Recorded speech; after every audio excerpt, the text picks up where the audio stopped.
Добрый день, уважаемые эксперты и участники конкурса. Меня зовут Павла Мича, я ученица 8 класса Чертинской средней общеобразовательной школы имени Симона Андреевича Новгородова.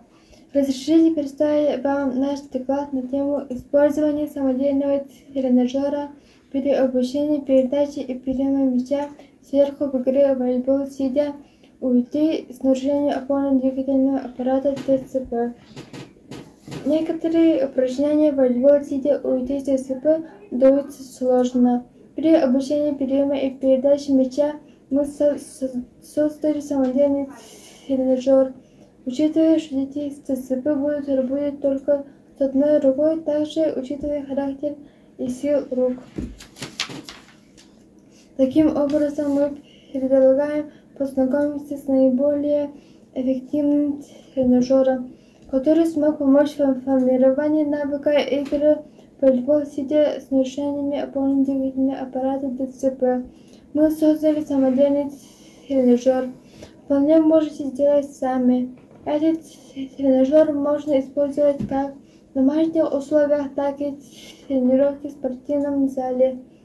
Состоит он из пластиковой трубы диаметром 1,5 мм, длиной 2 метра, пластиковой 5-литровой банки, волейбольного мяча с весом 250 грамм, диаметром 10 мм. Устанавливать тренажер целесообразно на стене. Все упражнения, выполняемые на этом тренажере, сводятся к действиям с мячом. На этом тренажере могут заниматься одновременно 2-3 человека в положении стоя и сидя.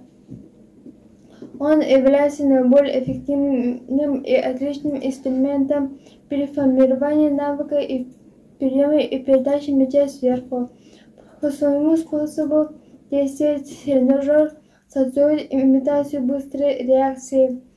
При этом рассматриваемый тренажер предлагается для людей, которые страдают болезнями ДЦП.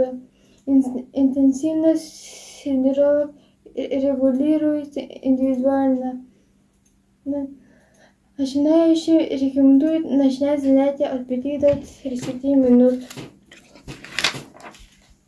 В МКС мы хотим сделать тренажер и представить сборной команде Чертинского улуса. Главное, что учащиеся мы сами придумываем, исходя из проблемы,